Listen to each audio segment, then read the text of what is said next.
कि आज भी 15वां साल के बाद भी यदि पप्पू यादव के मुंह से यह निकले कि हिंदू खतरे में, तो हमको चुल्लू भर पानी में डूब के मर जाना चाहिए, या नहीं तो सल्फाट खा करके चुपचाप सो जाना चाहिए। हमको 1 मिनट जीने का राइट नहीं है। यदि हम 15वां साल भी कह रहे हैं, दोनों जगह सरकार हमारी, और उसके बाद कहे हम ई जात खतरा, वो जात खतरा, वो धर्म खतरा, ई धर्म खतरा, तो इसका मतलब है कि हम कंप्लीट रूप से कायर हैं, कमजोर हैं, और हम आम लोगों की हिफाजत नहीं कर सकते हैं। तो ऐसी सरकार को रिजाइन कर देना चाहिए और उसको अपने जगह पर बैठने का कोई राइट नहीं। तीसरी चीज, यदि इजराइल के पास इतनी ताकत है, यदि वो डर या खौफ के कारण यदि वो हमास पर लड़ रहा है, हमला कर रहा है, गलत या सही है? यदि आपको लग रहा है कि पाकिस्तान में हिंदू की बेटियों को उठा लिया जाता, तो आप बैठे क्या कर रहे? इंदिरा गांधी थी तो पाकिस्तान और बांग्लादेश अलग कर दिया ना। औकात था ना इंदिरा गांधी को?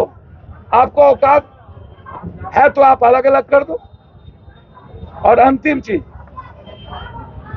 जब आप 15 सालों से हो और एक दाऊद इब्राहिम को लाने की औकात आपको नहीं है, तो आपको हैसियत क्या है?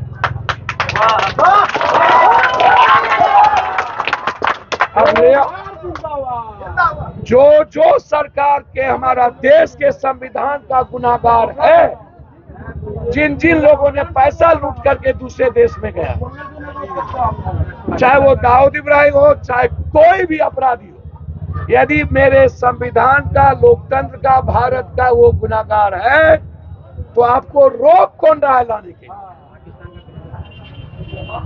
इसका मतलब है कि आप दाऊद इब्राहिम से डरते, और दाऊद इब्राहिम के डर से आपकी पेशाब में चट्टी निकलती।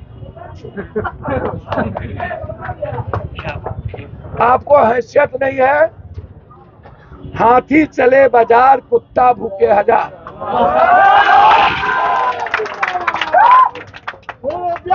एक भी किसी जात को कोई भी माफिया टच किया कभी, और किसी भी धर्म मजहब को नफरत, तो हमारा सीमांचल ही उसको जूता मार के भगा दिया। और उसने मैं धन्यवाद दूंगा अपने सनातन हिंदू भाइयों को, जिसने उसके नफरत को कुचल दिया अपने विचारों से। बोला मुझे आप नहीं चाहिए, मुझे विकास चाहिए, और 100-200 रुपया। और तीसरी अंतिम चीज, जो आकाश में थूक फेंकता है उसके मुंह पर न पड़ेगा।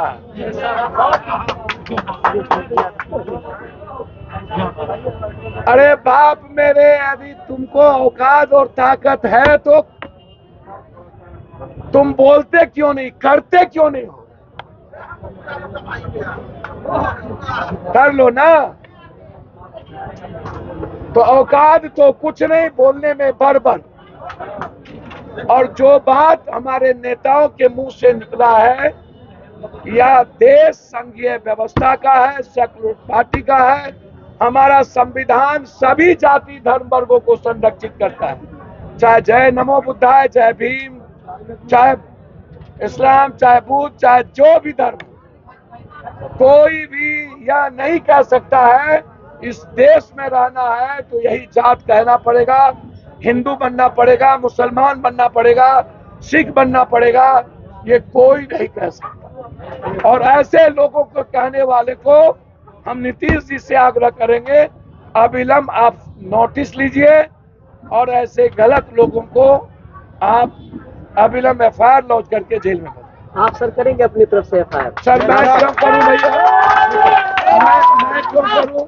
ऐसे लोगों के खिलाफ तो कानून काम करेगी ना, और सरकार न करेगी। हम आग्रह ही न करेंगे कि आप नफरत की बात मत करिए और किसी जाति को गाली गलौज की बात मत करिए। औकात है ना तो जेल में जो बड़ा अपराधी है पप्पू यादव का औकात है, हम फांस देंगे, हमको है औकात। और हम जा रहे हैं बम्बई परसों, हमको कितनी औकात है आप नहीं जानते हैं। मैं फिर कह रहा हूं, मैं जानता हूं भगत को किसने मरवाया, किसने मारा, और मैं इशारा कर दिया हूं, यदि उसके बावजूद भी वह आतंक जिंदा है तो उसको मिटा देना चाहिए और उसके खिलाफ पप्पू यादव जंग लड़ेगा।